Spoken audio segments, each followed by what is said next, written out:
Fight.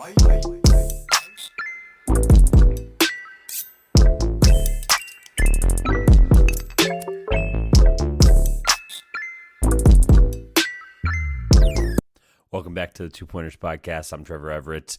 Before we jump into today's interview with Ethan, aka Both Basketballs, first of all, drop him a follow and a like and a subscribe and all his content. Link in the description below. We talk about it on the pod as well, what he's doing. Ethan Alsobrooks. Give him a follow, like I said. We talk about some really cool stuff, as you see in the title, Final Four, Elite Eight, Sweet 16, just everything that really transpired here in the last week and a half with college basketball. We preview the Final Four, we predict it, we talk about some of the storylines overarching for it as well, and then we get into a really fun draft that we did NBA under 24-year-old. We create a starting lineup, 2 guards, 2 forwards, a center, a 6-man, and a head coach that has coached less than 5 seasons in the NBA. We really get into it. Let me know in the comments below what you think of our teams when we get to those. Really quick, before we jump into it, don't forget SeatGeek is the presenting sponsor of the Two Pointers podcast. I know that Final Four tickets are really expensive. I went last year. It was an incredible experience, and $20 off was an incredible deal off of anything when you're going to be spending money, whether you're going to the Final Four or a concert or an NBA game or a playoff hockey game. Anything coming up in the future with sporting event or concert, SeatGeek got you covered.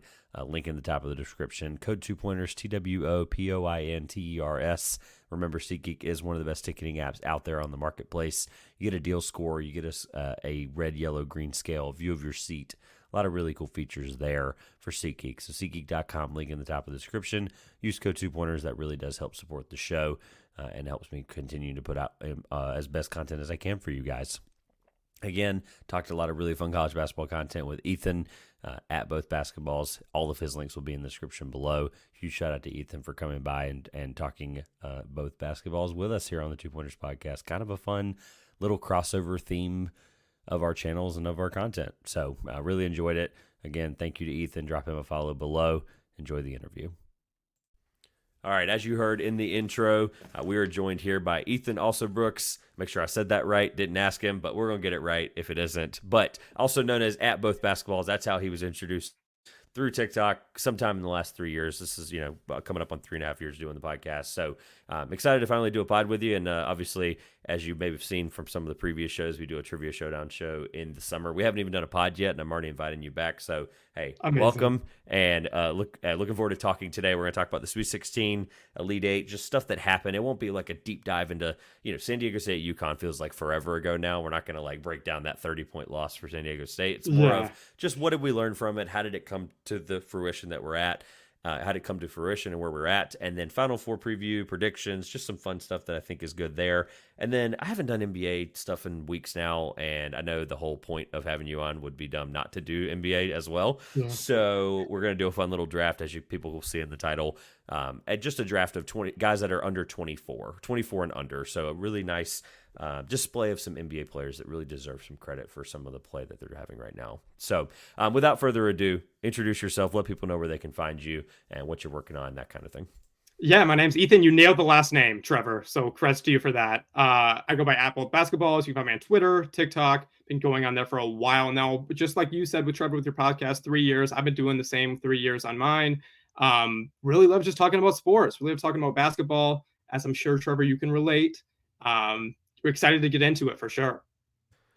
Anything in particular? I know obviously we're getting into the Final Four and stuff. Anything? Yeah. I know once the NBA kind of rolls around, it's just keeping up with, what does the daily TikTok look like for those that are going to check this out and follow you? For sure. Yeah. So just today and tomorrow, you're going to see 2 rankings for the Final Four. You're going to see the Final Four coaches ranked, which I love to do every year, and then top 4 players in the Final Four, which I try to include one person from every team, trying to get the variety, but super excited stuff coming along the way. And then NBA heading into playoffs. I love the plan. I think I'm one of the few supporters I know, Trevor, I don't know about you, but the plan I think is one of the greatest additions we've had to the NBA. Where do you stand on that? I have reached a point where now that I realize that it's just setting us up for at least giving us something to where it's not 1 versus 8 immediately. Mm-hmm. It's not like exactly. In the past, I don't know how to articulate this. I'm in the camp of I like it. I'm not Hmm. in love with it. I'm not like, I'm not as passionate, maybe it sounds like, as you might be about it. But at the end of the day, I'm not going to sit here and argue with anybody and say it's bad because, Yeah. like, I've been in positions where, like, I was in Charlotte a few years ago where I was in town for something completely unrelated to the podcast. And I was visiting friends and doing some other things. And I'm like, ooh, it'd be really cool if the Hornets could, like, the way the seating would work, they could be the home team. And then, like, Uh-huh. Atlanta ended up actually getting the home team. They basically flopped seating, and, like, the town was, no pun intended, the town was buzzing. Like, it was, like, really Huh. cool to hear people talking about, oh, we're going to have a play-in game, and da-da-da. For Like, sure. and that's obviously, we're talking about the Hornets here, too, right? I'm not trying to, throw dirt on the Hornets here, but the point is they were excited about it, and I was there, and I just wanted to go to a playing game and feel the environment, and it seemed like the environment would have been incredible. So I think it's kind of the budding end of what we want the in-season tournament to eventually be, right? Where at first nobody was excited about the play-in. It felt like everyone was kind of like, I don't For know, sure. this is kind of Yeah. dumb. And now it's like Uh-huh. all these they're playoff environments, and the in-season tournament, obviously, we saw in 1 year be kind of similar. So I think ultimately, I'm going to eventually warm up even more to both. I brought up both there, but the point is I'm with you. I think to answer your question in long-winded form. I do think I'm not as passionate, but I do think it's great. It gives us something to kind of clamor on to. I'd love to just jump right into the playoffs, but you're really not going to get those rounds. Some of those first round games aren't that great. They're really not. Like Yeah. 1-8, No, they 2-7 aren't. even.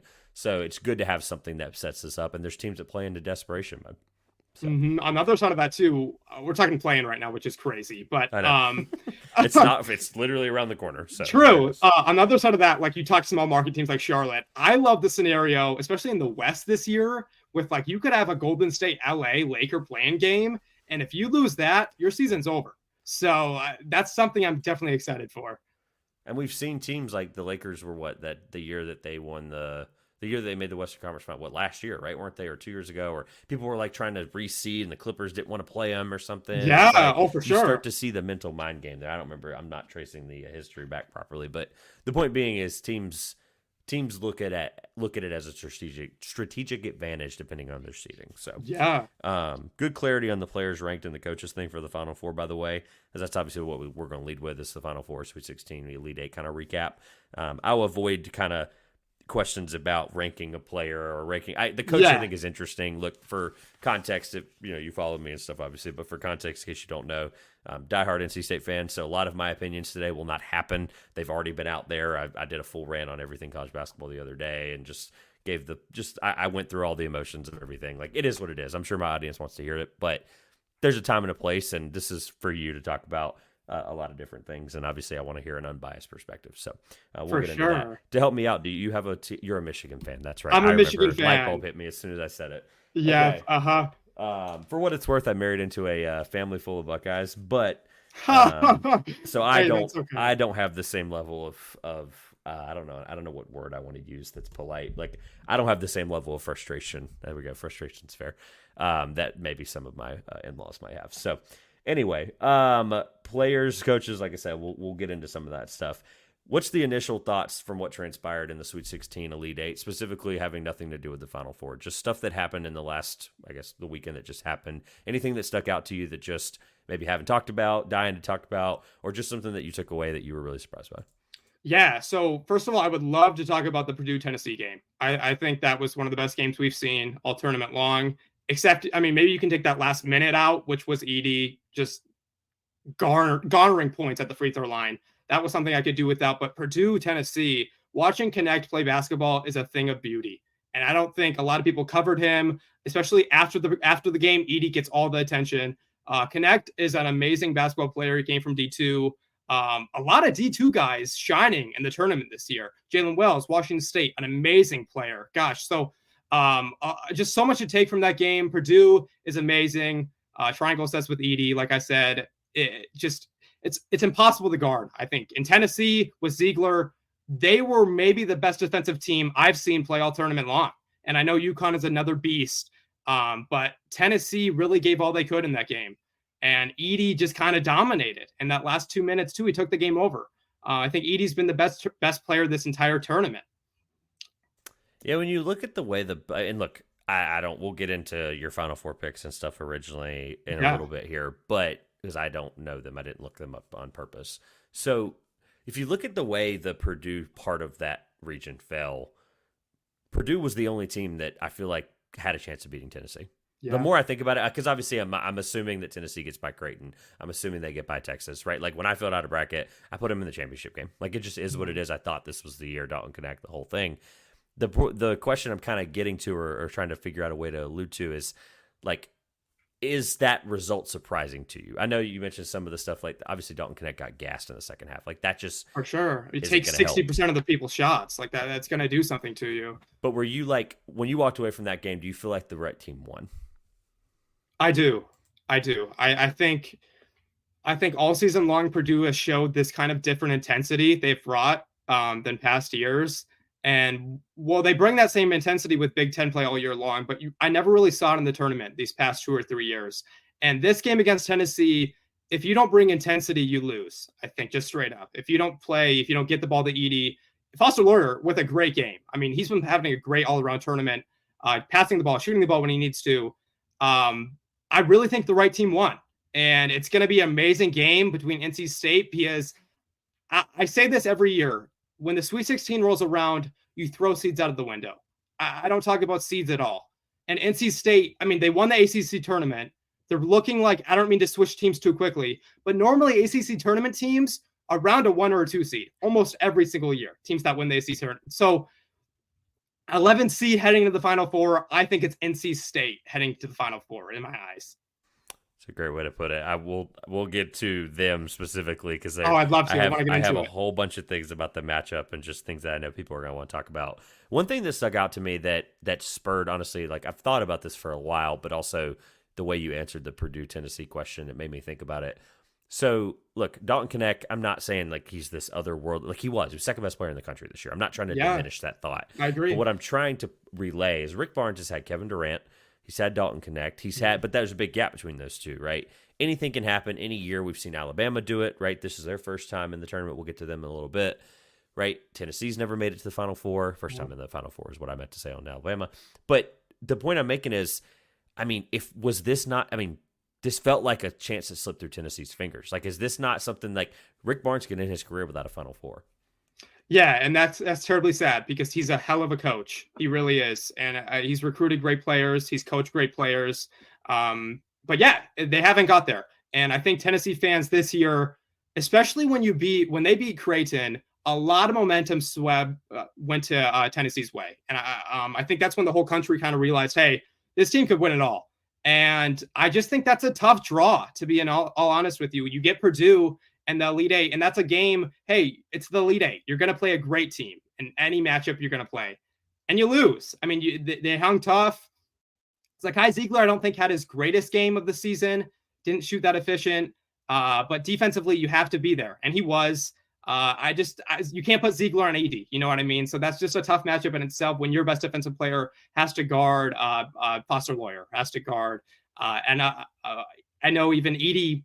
Was Adu on Edey most of the game? Yeah, and he fouled out. Yeah, see, that's tough in itself. And Edey's not going to have any foul trouble. You know, he's very apt at not drawing fouls. So it's tough in itself.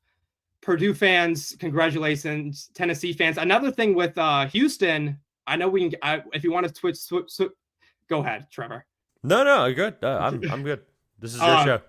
Houston, to me, had the toughest draw of the tournament, and obviously one of the toughest injuries we've seen in a while, and I mean years. Jamal Shed, probably the best defensive point guard other than Zakai Ziegler in the tournament. It's just brutal.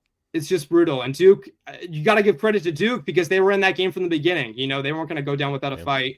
And Proctor played great in those last minutes of that Houston game. Houston's defense gets all the credit in the world, but Tyrese Proctor in those last 5 minutes showed why he's going to be an NBA player, and it's that defense. And I know Duke's not even in the tournament anymore, but I can't let that game kind of slip by because that was another one of the greatest games I've seen in this tournament. Just a defensive battle. No, it's a perfect answer and a perfect segue because the thought process, and I'm trying to avoid the Final Four teams if all possible because, like I said, they're going to get their own segment here in a minute. Yeah. But I think you kind of answered a little bit of what I was going to ask anyway. Was there a team that shocked you that's not in the Final Four? If it's not Houston, if that's the easy answer, because I guess the injury kind of takes the shock value out of it. Is there in any region, doesn't matter, like is there a team that just you sit here, whether it's a Final pick, not necessarily a Final Four pick you might have made, but is there just a team where you're sitting here going, I can't believe they're not here? Arizona is a team that immediately jumps out. I thought this was the year for Arizona. Gosh, talk about a death lineup. In those last 5 minutes in the second half, they will if you're not making your shots, they will put you to bed. And I really think they got a terrible matchup. Arizona's a team Caleb Love. I've loved it as a player, experienced March Madness player. You bring in guys that can really add to the equation. And another team, Baylor. I mean, Baylor losing to Clemson was shocking to me. Baylor I loved players from Baylor. Yeah, I think Arizona, from a shock value of their 2 seed, and we continue to see Tommy Lloyd's teams not get it done so far. Yeah. But the Dayton game, the only reason I'm saying I'm not shocked is the Dayton game, as much as I thought highly of Dayton. I say that and I picked Nevada to win. But the point of being is I watched Dayton multiple times this year in person. Like I was in on this Dayton team regardless of Malachi Smith not being there.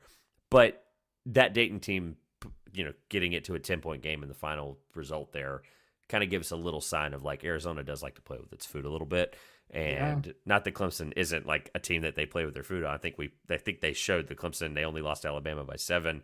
Like Clemson showed that they were there for a reason, right? And it's 100%. Not like I'm not going to sit here like I don't want to diminish what Clemson did against Arizona. It's just Arizona plays with its food, and that's exactly what happened.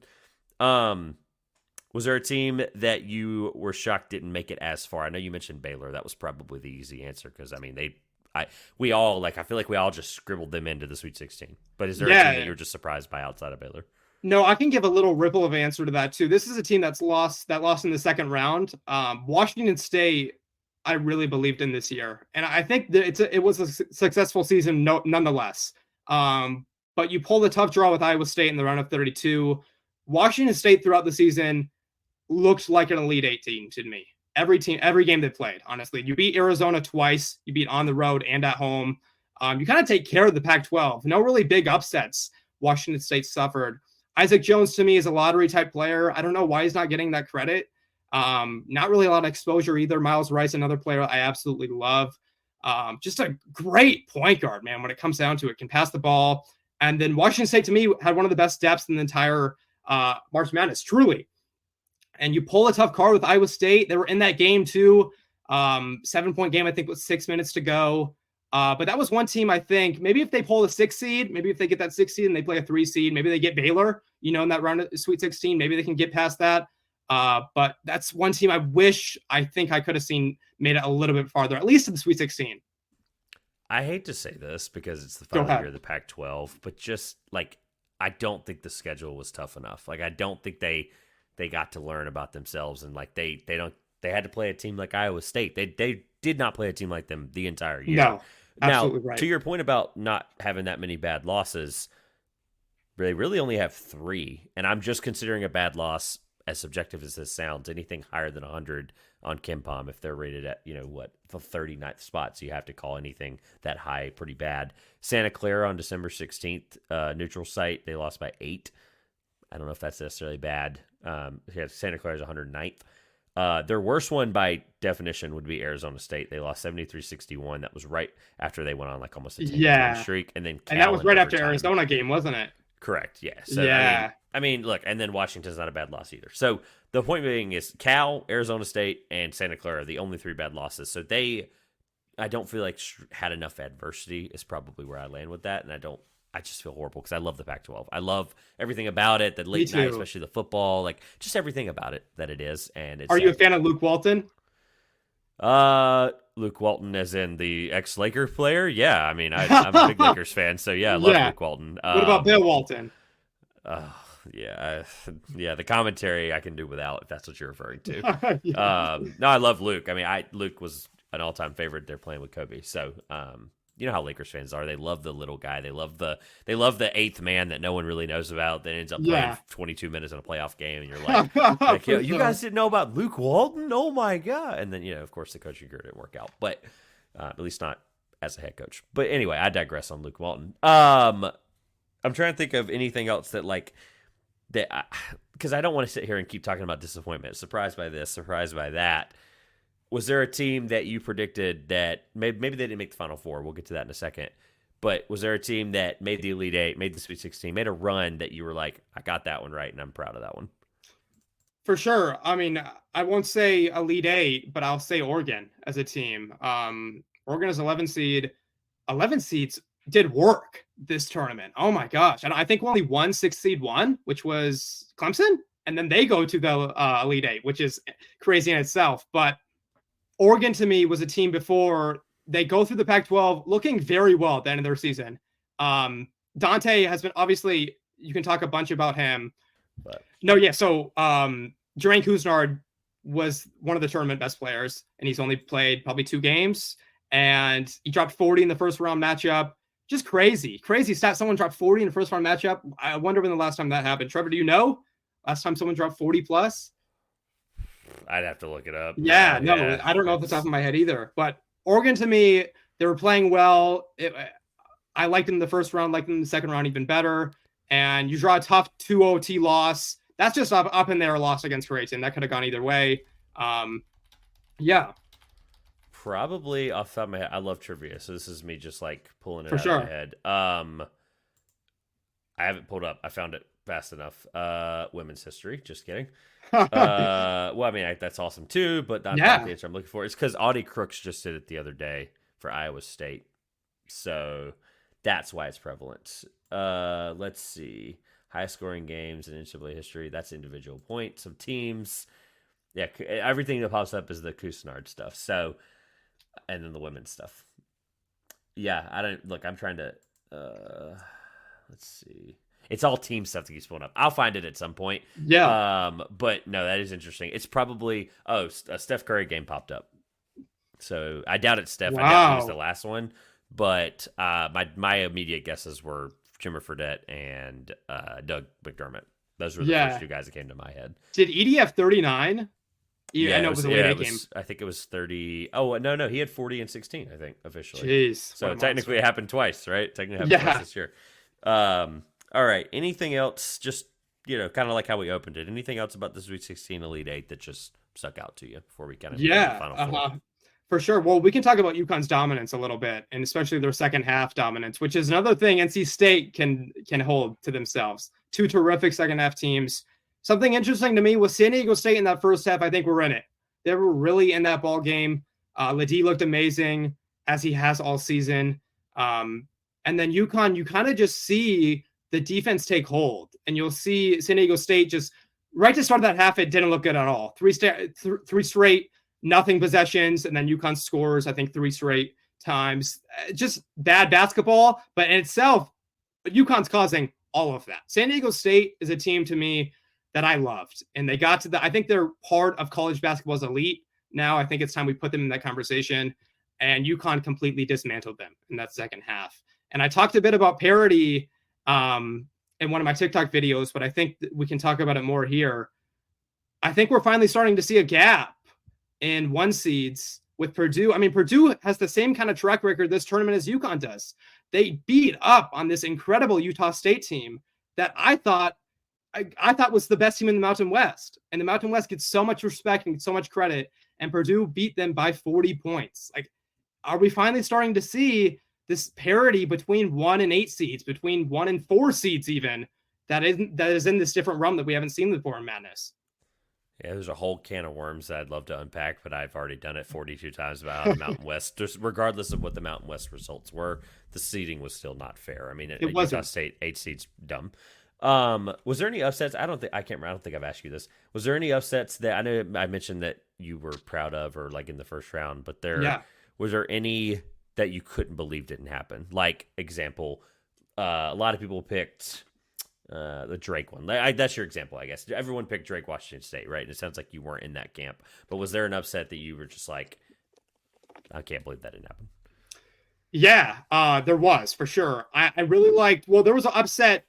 I'll give myself some bad juju first. I was all on the wire on BYU. And I know this isn't the question you asked, but BYU was a team to me that I thought had a very potentially amazing run in them. And you hate to see that cut short. And then you hate to see, I mean, Duquesne played great, but I don't really love to see Duquesne lose by 30 to Illinois. That kind of region in March Madness just isn't really that appealing to me. But a March Madness bracket upset that I definitely thought would happen, that didn't. Gosh, I gotta go with the majority here and go New Mexico over Clemson. And I hate to do that because Clemson made their way to the Elite Eight, but New Mexico was so good. So valid. Yeah, it's valid. This team looked like they were going places.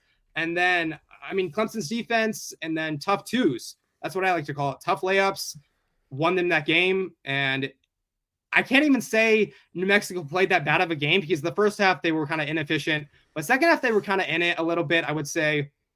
But Clemson dismantled them 100%. And I would love to see New Mexico pull off that upset, but it goes to show another Mountain West team that completely gets dismantled.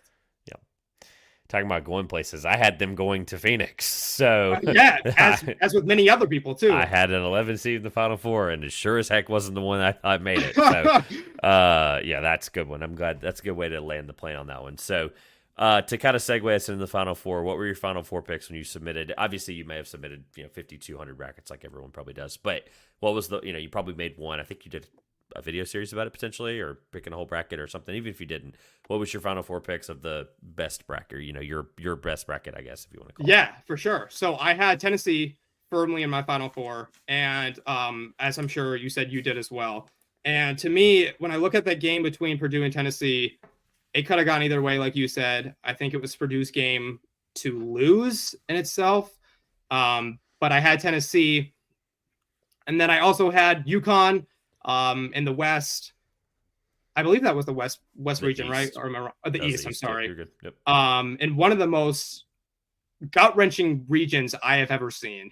And I think Dan Hurley pointed that out as well, kind of clapping back at the committee. But San Diego State, Final Four team, FAU, Final Four team, even though they lost under the Western, still, that's respectable. And to see kind of UConn just blaze through that is very, very impressive. And then I had Houston and Arizona and the other two teams in the Final Four. And I'm still mad about the Shed injury.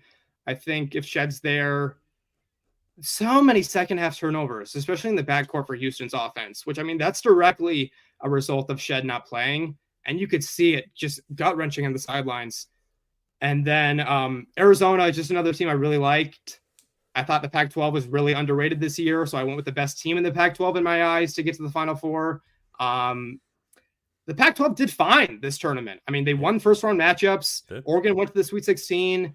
But yeah, 1 out of 4 UConn, and then Tennessee with the Elite Eight. So definitely could have gone better, but I'm fine with this hectic tourney to get at least one team right, I should say. So the whole point of the exercise that I'm glad that we laid out was that there are people that are going to gloat about their 3 of 4 Final Four teams or whatever. Mm-hmm. But the problem is there ain't a lot of those people because UConn, Alabama, 1 versus 4, NC State, Purdue, 11 versus 1. Most people have 2 right now, if we're just being honest about the fact that there's 2 1 seeds there. We both went 1 for 4. So I had UConn playing New Mexico. I had Houston playing Tennessee, right? So not super far off there other than the New Mexico being kind of the one weird one for me. You had a bunch of 1s and 2 seeds, which is totally valid. I just wanted to kind of lay out the fact that, like, shows you just, even with the parity you mentioned, like, it's kind of incredible to see where we've ended up, where, regardless of the seeding, I know you made a great point about the seeding being thrown out the window, but they are the eyesore in that equation. When you look at the numbers, You're like, oh, all right, 11 seed. I don't have a workshopped name for this game yet, but we're going to play a game.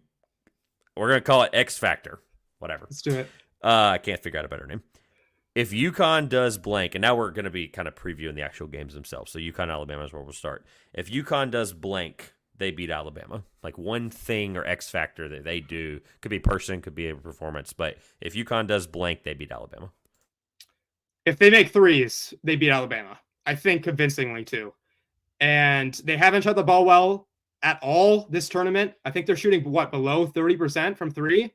And they've downright dominated. If they make their 3s, I don't think that game's close, in my opinion. Now, I think we could see a close first half, but I'm not going to let history kind of mistake what I'm trying to say here. UConn has completely dominated, and they've beat amazing teams in this tournament. Like, I think there's going to be a ripple effect, another argument with UConn saying, hey, San Diego State's not a good team, a mid-major team.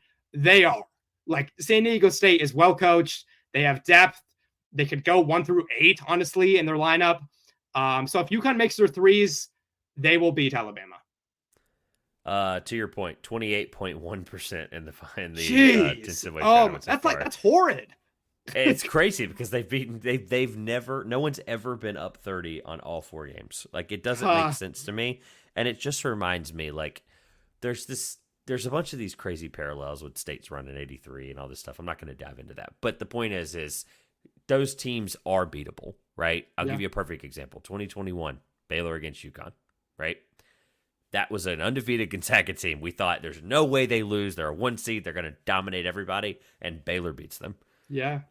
So I just think it's awesome that they're undefeated, or undefeated. UConn's not undefeated, but that they're undefeated in this tournament and an incredible team, obviously, so far. But I'm trying to make sure that it's known that, like, people realize, like, they are beatable. It's just a matter of someone's got to play their perfect game, which is a segue to if Alabama does blank, they beat UConn. If Alabama defends, they beat UConn. And that's really all it comes to it. Like, I wish I could say going a little bit more with depth, but if they defend, if UConn shoots 20% from 3, if they make UConn actually have some grit in their offense. So many times in this tournament, I've seen UConn score within the first 4 to 5 seconds of the shot clock, or first 10 seconds.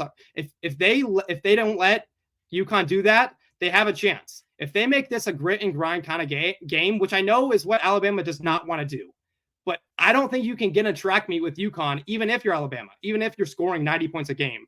I think you lose that game.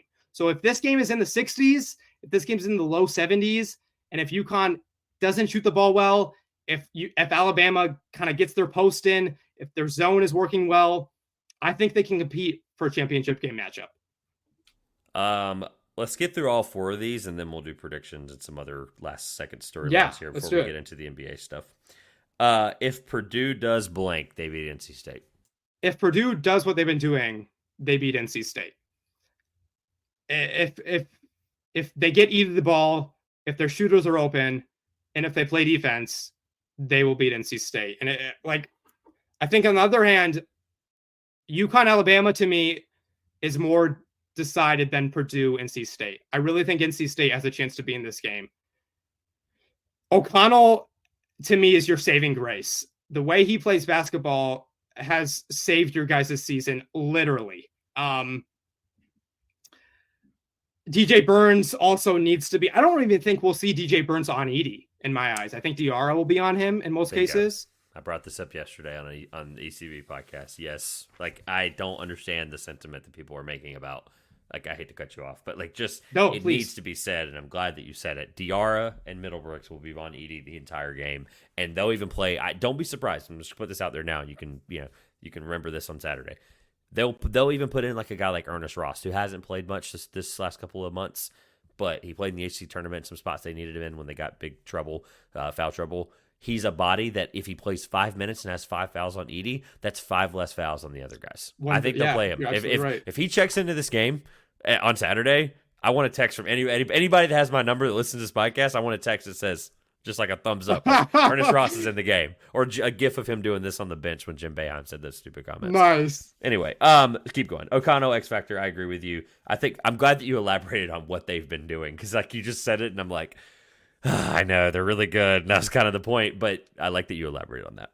But yeah, no, for sure. I think if O'Connell makes 2 threes in this game, NC State could be up as well, because O'Connell can shoot the 3-ball well. It's just spacing, and I think he really matches up well. How tall is he, Trevor? Do you know? I'm not entirely sure. He is like not 6'2", as maybe? tall as you think he Okay. is. Yeah, let me look him up real quick. That's a good question. 6'2", yeah. Okay, so him on Foster, that's an immediate advantage, because I think Foster is only 6 foot. And if that's the matchup, I like that a lot in terms of just backcourt. A ton to get into with this matchup. Diarra, it's not Diarra. Hopefully, you could see it in this last game too. And I know Ramadan was happening, but I think obviously he'll be more energetic. He'll have more fluids in him, hopefully. It ends on April 9th.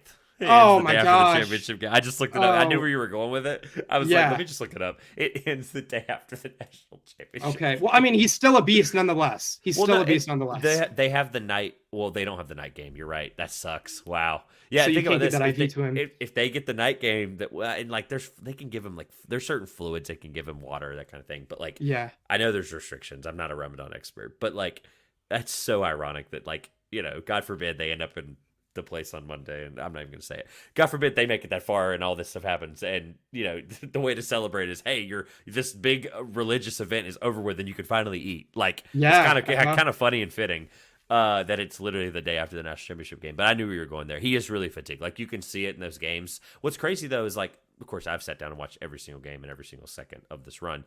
But my point is, whether people have or haven't, you're going to see the fatigue, but you almost don't like it. Doesn't. Every now and then it'll bother him. Like you can tell that as long as they stay out of foul trouble, he gets the rest that he needs in those spurts. Yeah, which I think has really helped, and I think that's going to be a huge help this game because this game is like 6:09 Eastern.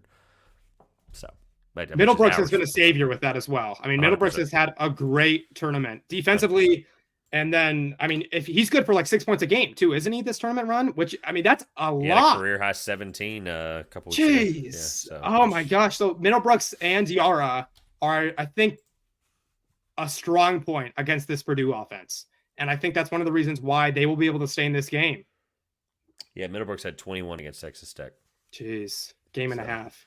Him and O'Connell, as funny as this sounds, both averaged 5.8 points per game this year. Oh my gosh. Just gotta be there and be contributors. I'm wondering, so when NC State was down and out, when they had that large losing streak, who was scoring points? Was it Burns?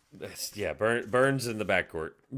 Casey and DJ have been incredible this year. Like they don't win this game if the backcourt doesn't show up. Like because here's the thing, like the 6-year senior point that people have kind of made all year about like look at some of these teams and like Braden Smith and Fletcher Loyer are kind of the outlier a little bit because they're sophomores. Yeah.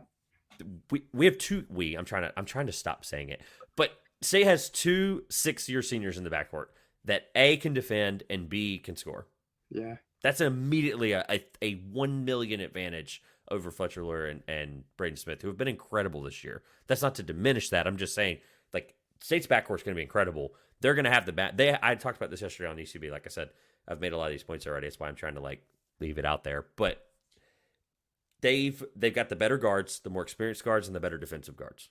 They have that matchup completely won right this second. Yeah. Problem is Zach Edey exists.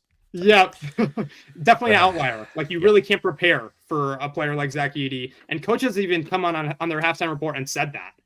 You can't really prepare for a guy like that. I think Diarra and Middlebrooks, though, if they can limit him, you can't let Edey score, I think, above 35 points in this game. You just can't. Yeah. And if they can limit him to under 30, I think that's fine. And if NC State's backcourt does their thing, if Marcel is hitting those mid-range jumpers like he has been doing, that's been huge. I think they can win this game. I think NC State can win. Just gotta throw this out there. 2022, 11-21. The NC State Wolfpack were. They played a team named Purdue on December 12th. Who was 14th in KenPom at the time, 82-72 overtime loss on a neutral court. Jeez. There you go. Completely different team. Like, just looking at the teams really quick. One guy on that team is on this team now. So, you said 2021? 2022. 2022. Interesting. Yeah, so one guy on that team. Casey Morcell was the only guy on that team that's still on the team now. So that plays significant minutes. So just going to throw the result out the window is my point. All right. If NC State does, you kind of alluded to most of it, O'Connell, X Factor, whatever, but just if there was to answer the formality of the game, whatever. If NC State does blank, they beat Purdue. Simply enough, they have to stay out of foul trouble, which is admittedly very hard to do. Sure. If Diarra racks up like 2 early quick fouls, and then you get Middlebrooks in the game with like 15 left, and he racks up 1 to 2 fouls, which is entirely possible with Edey. Like it really is. Big time. Then you get into kind of a nightmare scenario where you have to maybe put Burns on Edey for a couple possessions. or I mean, like you said, who was the player you said that would come in? I'm sorry. Ernest Ross. Ernest Ross. It's okay. You don't know who it is. That's the whole point. Ernest Ross coming in, and it's just not a good scenario for anyone to have 2 fouls with 5 minutes left or like 10 minutes left in the first half. And I think you could really see that in this game. And Purdue, I won't say this, but I think Purdue kind of uses it as a strategy, as they should. Every game in this tournament, whether it's Great Ozabar on Utah State or even shoot, I'm forgetting Tennessee's big man. Adu. Yeah, Adu. Yep. He fouled out completely. Yep. Purdue will take advantage of foul trouble, and they most definitely won a Final Four game as well. So if NC State stays out of foul trouble, especially in the first half, because if you have obviously it's a Final Four game. If Diarra picks up 4 with 5 left in the second half, he will be playing. Yeah. So 100%. The first half is going to be important with foul trouble, as it always is with any game, but especially with this NC State front court. To give you an idea how it's okay that most people don't know who Ernest Ross is, he has played per game this year. He's played 14 games this year and averaged 3.4 minutes per game. The whole point I'm making is he played 11 and a half last year per game. He's a body. He's averaged 0.8 blocks last year. So, like, he's a body that can just be out there. They're not expecting him to do anything. At that point, I know how, teams don't go super deep in these, once you make it this far, right? You're playing your best guys. But Zach Edey makes this a unique opportunity where they have a guy that all he has to do is just be in there, defend, and take a foul if he has to. So my point is, don't be surprised if he doesn't play. He played 11. The last time he played more than 2 minutes a game, or in a game, was against Pittsburgh on March 9th. So before the ACC tournament even started. So he played 2 minutes against Carolina, scored a bucket, and played. He checked in for the Marquette game, but it didn't even register as a minute. So. He must be tall. Is he like 6'9" or above? 6'9", 190. Yep. Okay. 6'9", 190. So, I mean, like you said, that's a body who can defend. It's the only reason I'm bringing him up. Yeah. All right. Let's predict, and then I have one more question based on the predictions, and then we'll get into the NBA draft thing. That'll be really fun here. So we'll start with Alabama, UConn. Who wins? Why? And like a 30-second why there, just kind of like a, just an explanation on it, and then we'll get to the other matchup in a second. Yeah, so UConn over Alabama. I do have UConn advancing. I think UConn wins because their backcourt is just too much to handle. And I will say it's incredibly impressive last game that Mark Sears had 21 points and he didn't shoot one free throw. That's impressive. So Stephen Castle is an NBA lottery prospect, and I think he will show it. And UConn's defense, even if they don't make threes, which very well could happen, they could shoot 30% from 3 and still outright win this game. Alabama has played enough offense for them to win this game, but I don't think Sears really has that greatest advantage in this game as he did with previous games. I think UConn's backcourt is tall. They're athletic. They will get after you defensively. I think UConn wins pretty decisively. In my case, UConn heads to national championship game. All right. On the other side, don't care that I'm here. Just make the honest pick. Purdue, NC State, who wins and why? For Purdue versus NC State, I will be taking the NC State. I will be taking the Wildcats. Right? Did I say NC State Wild? Well, oh my gosh. Jeez. Nevada. My mind is everywhere right now. Yeah. It's all good. For Purdue versus NC State, I will be taking the Wolfpack to advance to the national championship game. Christ. I love it. With a Final Four as crazy as we've seen this year, I'm ruling the seeds out. I do not care that they're 11 seed. The team that I've seen this past month is one of the best in the nation. They've showed it this entire tournament. I think they take Purdue down. That backcourt, the front court, it's apparent, Trevor, that you love the backcourt and I love the front court in this matchup. That should say something for two guys that know ball. It's completely fair. Yeah. I'd like NC State to win this game. I think Edey will dominate as he has all tournament long. I think Edey is the best player in the tournament. Purdue fans, please don't hate me. I will take NC State to play UConn. For some reason, I believe you. Like, I believe that you actually believe that. Like, I believe that you believe that. I'm not making. I would not go on here and say something that I do not believe at all. I appreciate that as much as I've made. That's why I intentionally didn't tell you. And if you knew I was a State fan, great. I left it out for a reason until it got brought up. All right, who wins the national championship based on what you just predicted? I think UConn wins the national championship. Yeah. I think, yeah. There's really, I think I would love to see it be a close game. I think it has a chance to be a close game. I don't want to speculate too much into a potential championship game. I won't go too much into it with stats and players. But if UConn and NC State match up, the front court is going to be another show to watch in that game. Diarra, Middlebrooks, they're amazing. So I think UConn will beat NC State in the national championship. Okay, my last question. Yeah, go for it. What result do you want most as a spectator or fan, regardless of the Michigan ties or out? There's nothing other than the Big Ten with Purdue. There's nothing really that would sway you one way or the other. What do you want as a fan? What do you want as a spectator on Tuesday morning when you wake up? I would love to see a Klinging versus Edey national championship. I would love to see Purdue UConn. It's good. Yeah. I think those are the two best teams that have played all season long. That could be a hot take regarding Purdue. But it's crazy that I picked NC State because I truly believe they can and in my eyes will win the game against Purdue. But to see Purdue, a team that has been wanting this for so long and has gotten so close year in and year out, go against the national champs would be a crazy game to watch. And I know it would get amazing viewership, which is also kind of just exciting in itself to kind of see 100%. College basketball on the main doorstep with millions of people watching. So UConn versus Purdue would be my perfect hypothetical, but I don't think it will be that way.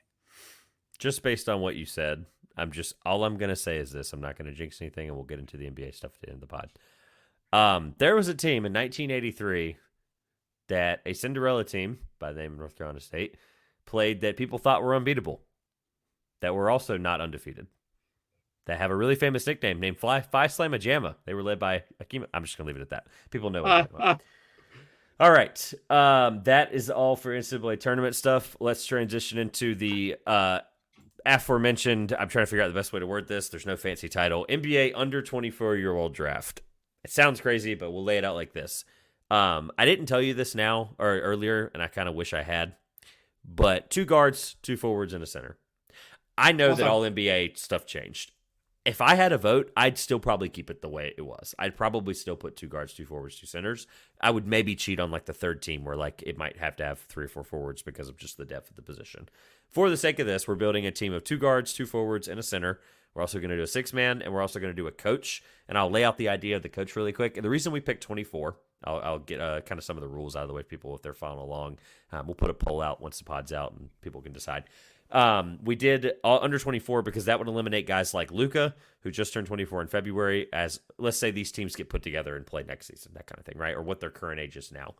Really no other way to determine it. But 24 because that eliminates Shea and Tatum, and then a bunch of really good 25-year-olds, which feels wrong.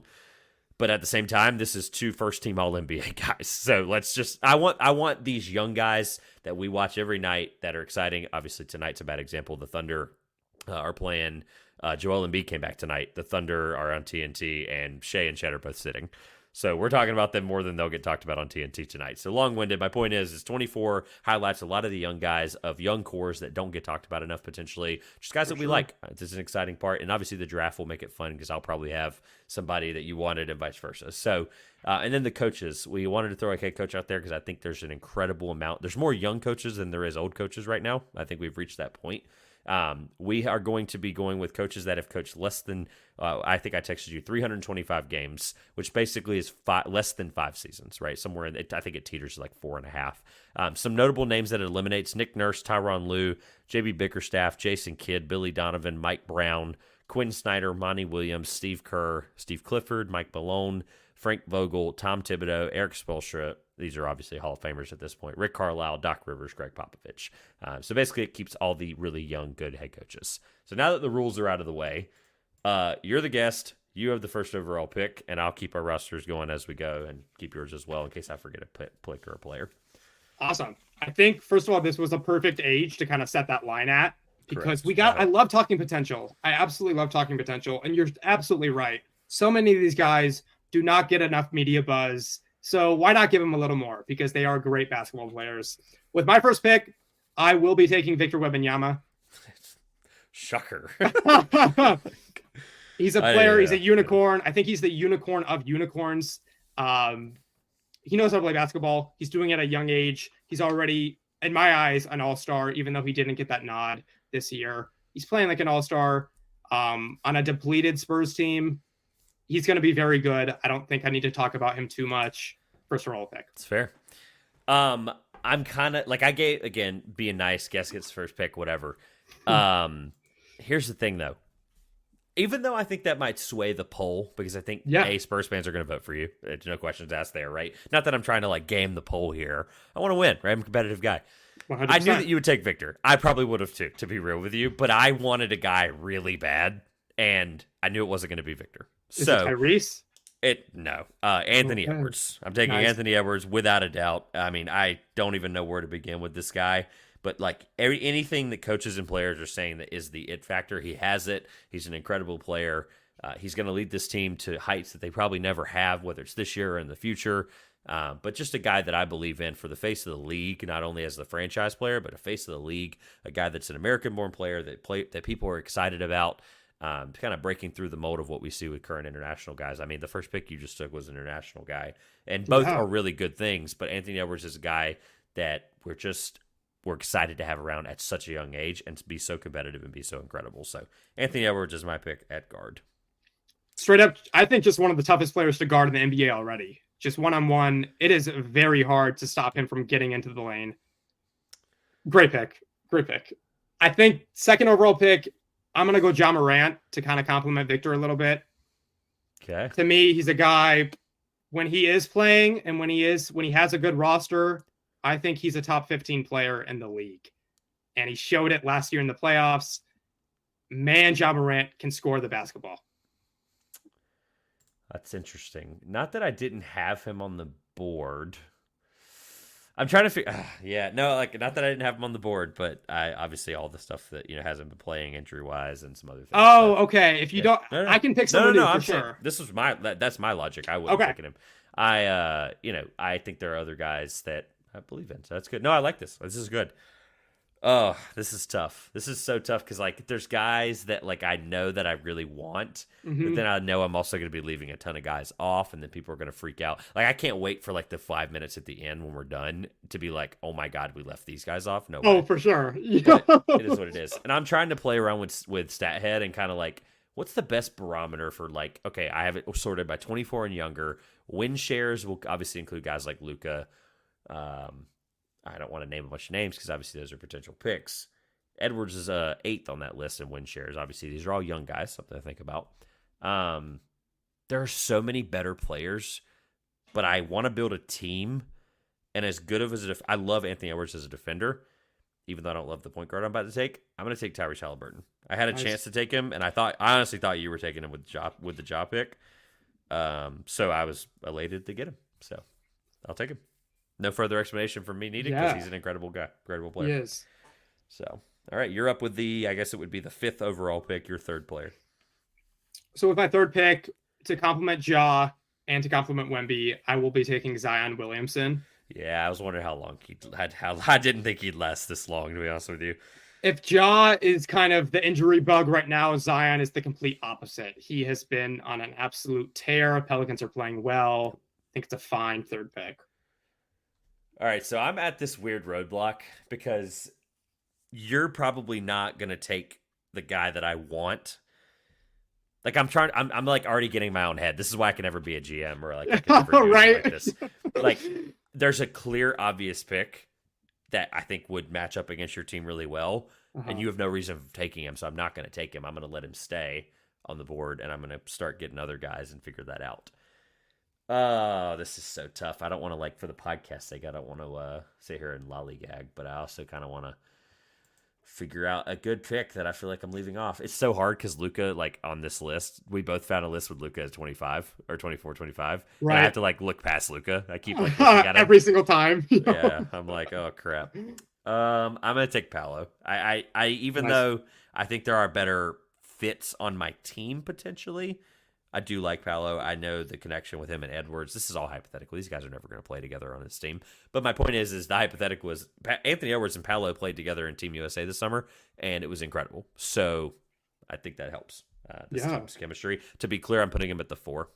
I don't care what his. Oh, he's a forward. Never mind. He's not even registered as a center. So I'll take Paolo at the 4. Gosh, that's a good pick. And now this is where it gets tough for me because, like you said, I'm in the same scenario of like trying to find guys that fit, but there's so many tough guys left on the board. Oh, what's crazy is John. Like I I technically didn't even have him on the board. He's 24. God bless America. Like stat heads. I'm trying to figure out. Maybe it's because it's this season. I have it sorted by this season only, so maybe that's why. But, okay. Anyway, sorry. I'm just talking while you're thinking. No, you're good. Fill time. Oh man, Victor. I think at the 2 spot, and gosh, this could go a lot of. I think at the 2 spot, I'll go Cade Cunningham and put him at the 2. Yeah, I think there's one guy there. That's who I thought you'd take. Cade on ball, I think, is a lot better than he is off ball. So in this offense, Ja and Cade would would go up the court, I think, equally. I would love to see Ja play off ball, especially with a Wemby kind of in that center position. So I think Cade slides in nicely at that 2. All right, man, this is tough. I gotta organize it by points now. I need a scorer. Actually, I technically don't need a scorer, but I also don't want to be dumb here and take the wrong pick and forget some guy. Yeah, the shooting guard position's tough. It is. I'm starting to notice that. Like you had to take a point guard technically, but he's a 6'6" point guard. So I mean, you have ultimate line of flexibility, and ultimately, I don't have any problem with it. I'm sure people will, but there's so much depth at other positions. I'm actually willing to take this guy. I'm willing to bolster my bench this early.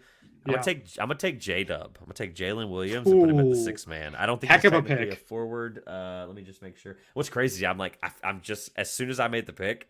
I'm not taking it back, to be clear. As soon as I made the pick, I looked over and I saw another name that I forgot about, and I went, oh, crap. So, hey, this is just the fun of this. Jalen Green's also available. I shouldn't be saying that, but you get my point. About the shooting guard position. Let me see. Let me find J-Dub. I am totally blind here. I'm going to make sure he's technically considered a guard. I know that can be weird, so I'm just trying to make sure that we're not. He's considered a guard based on Basketball Reference. I'm going to take their word for it. So, he plays a lot of like 2-3 sometimes. Yeah. Sure. So anyway, long-winded. Jalen Williams is my last pick, or my next pick at 6 man.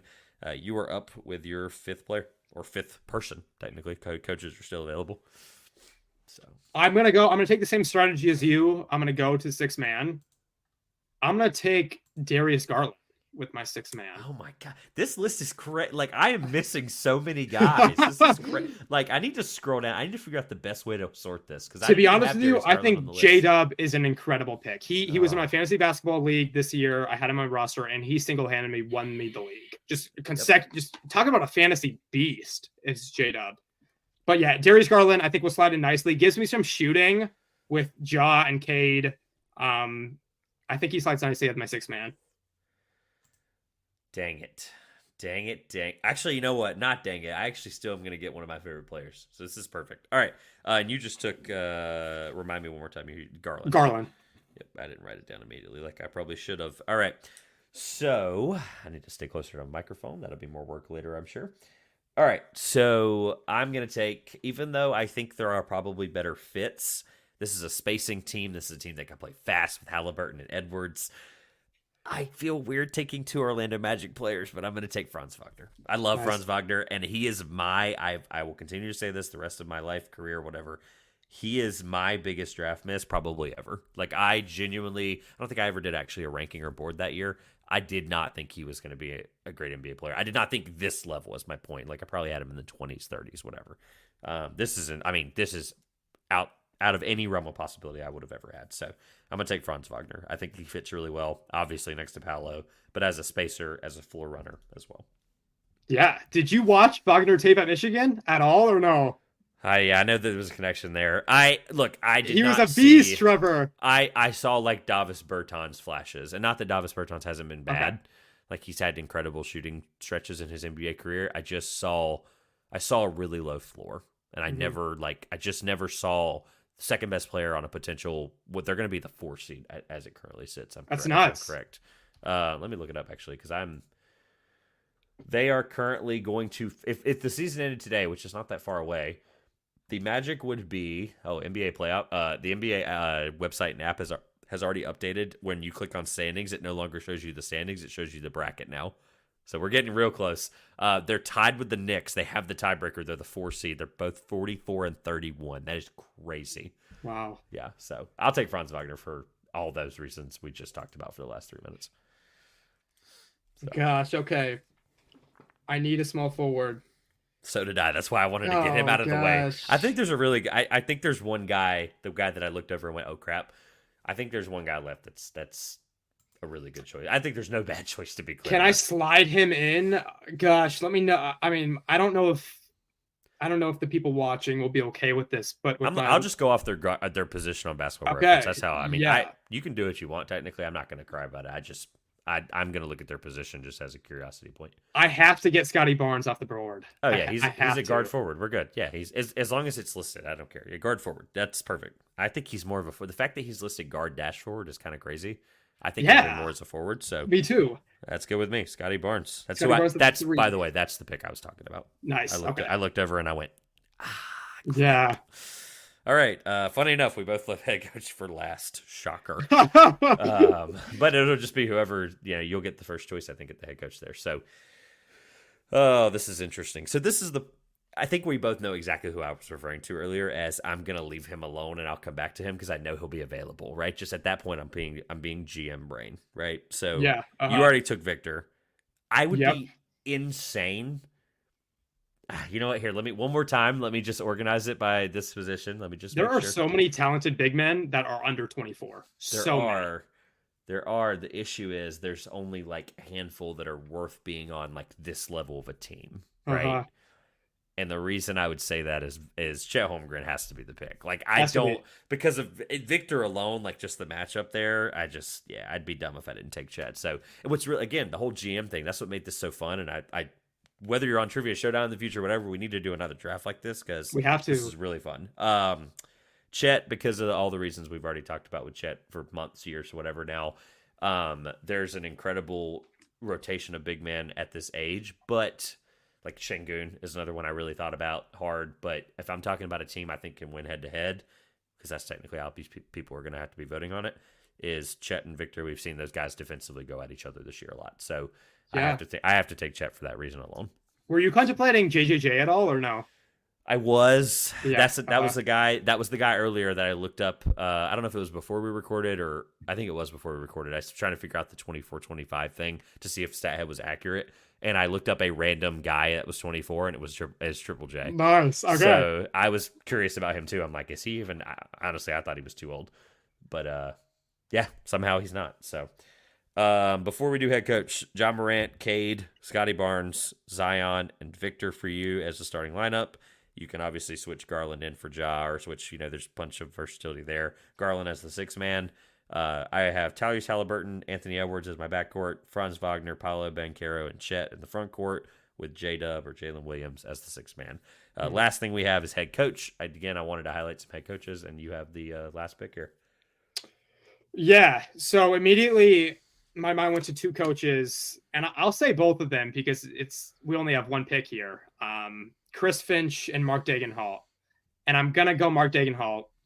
Just because of, I think, the rotation I have right now. I would love to see Cade Cunningham, first of all, with a good coach. I would love to see just that happen. I don't think Monty Williams is that right now. Maybe one day he will be back to the peak he was, but right now I don't think he is. But I will be selecting Mark Dagenhall for my coach for this stacked roster. Yeah, let's pick the best coach on the best young team in the league and the West. And, I think let me just make sure. Yep, number 1 seed in the West still have the tiebreaker over the Nuggets. So, shocker there. Funny enough, this list wasn't supposed to technically target young coaches. Most of the guys that have a short amount of career games coached based on the criteria I laid out earlier and told you off recording. Chris Finch is 54 years old. Yeah. Obviously, we're like, he's a young career, talking about how many games he's coached. He has coached, according to this list, 205 games. So he perfectly qualifies for our criteria. If we're talking young coach, it's just funny that we didn't set an age limit for that. I didn't want to. For sure. I didn't want to, pull the list down or whatever. So, no, I think it's great. Dagenhalt, I can always mess his name up every time. He was born in 85. So that would make him 39. So still pretty young there. Absolutely. Not even in your 40s and you're coaching a 1 seed in the West. I'd say that's a pretty good result. So I think it's especially a great like what, in like year 4 too, is this, or year 3 maybe? Yeah. Jeez. Let's go back. I had it right there. He was at, I've actually done his history before with the Thunder guy. Guy's been on the podcast 1,000 times. Big Thunder fan. Do a lot of NBA shows with him. Dagnall has an interesting history, not to derail what we were asking about, but it kind of speaks to it. Holy Cross as an assist. This is obviously not including any previous experience before 2007, probably high school, whatever. Holy Cross assistant, Florida assistant with Billy Donovan, Oklahoma City Blue from 14 to 19, and then he was a Thunder assistant. They like pulled him up and down the bench from the Blue. I find that fascinating. And then from 2020 to now. So yeah, really interesting history for him under Billy Donovan. So, Holy Cross. Jeez, shout out Holy Cross. Yep. Who had Holy Cross women who against Iowa, they were projected, the spread was like 39.5 or something stupid like that, and they covered by like 15 points. So oh my god, and they won their first game too, didn't they? Won the plan. I think they did. Nice. They won their whatever you call that. Look at us talking about Holy Cross women's basketball. It's nuts. So here's the problem. I wrote in my pick already on my paper, but now I'm second guessing myself. So you mentioned guys you automatically like just narrowed it down to. I narrowed it down to 3. Nice.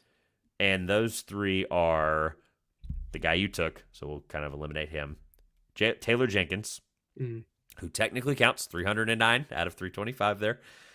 And the pick I'm going to go with is Will Hardy.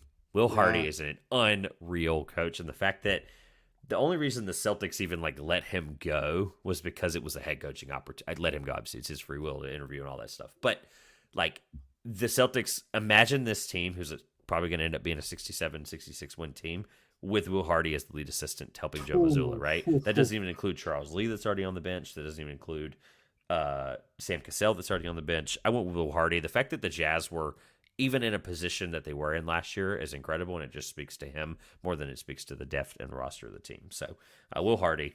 In recap, your team was John Morant, Cade Cunningham, Scotty Barnes, Zion Williamson, Victor Wembanyama. Sixth man was Darius Garland. Head coach was Mark Dagnall. My team finished out as Tyrese Halliburton, Anthony Edwards, Franz Wagner, Paolo Banchero, Chet Holmgren, Jalen Williams, J-Dub, and then Will Hardy. So I don't have the easy way. I think we got a good matchup. I do too. I think it's a great 2 teams here. The best way to do this will be once this pod is actually out and people have had time to listen to it, maybe Thursday. I'll put up a tweet that'll tag both of us. That's the only way I can really do the poll. Yeah. I may come up with a graphic. We'll figure it out. We'll put it out there. People will vote. Maybe we'll throw it in the group chat. You have a group chat. Chalkboard group chat. Oh yeah. Maybe we'll throw it in there and let people decide. You got some active people in there. So that is my segue to plug away. So let people know where they can find you. Talk about Chalkboard. Talk about anything. We'll like I said, I think that's a good idea. I think we'll throw if you're cool with it, I think we'll throw it in there as well. So talk about anything 100%. Like that, plug your stuff, whatever you want. So obviously my full time is going to be on TikTok. You can reach me there at both basketballs. Instagram, always DMs are open. Twitter or X, DMs are always open too. You want to talk ball. And then Chalkboard is where kind of all the people I talk to, the people that are kind of affiliated with my stuff, that like my stuff, are on Chalkboard. It's a free group chat, totally free to join. The link is in my link tree. Find it on all my socials. Really kind of easy process too. We don't really want to make it complicated for anyone. Kind of get into the group chat, talk ball, introduce yourself. We always love it. It's a really tight community in there too, which is crazy because there's like 1,600 members. So it's just a really great group of guys and girls. Anyone is invited. I love it. At both basketballs, everything for you will be linked in the description below. Again, I'll have the Chalkboard link and everything. People will jump in there. We'll put the poll for the under 24 draft in there as well.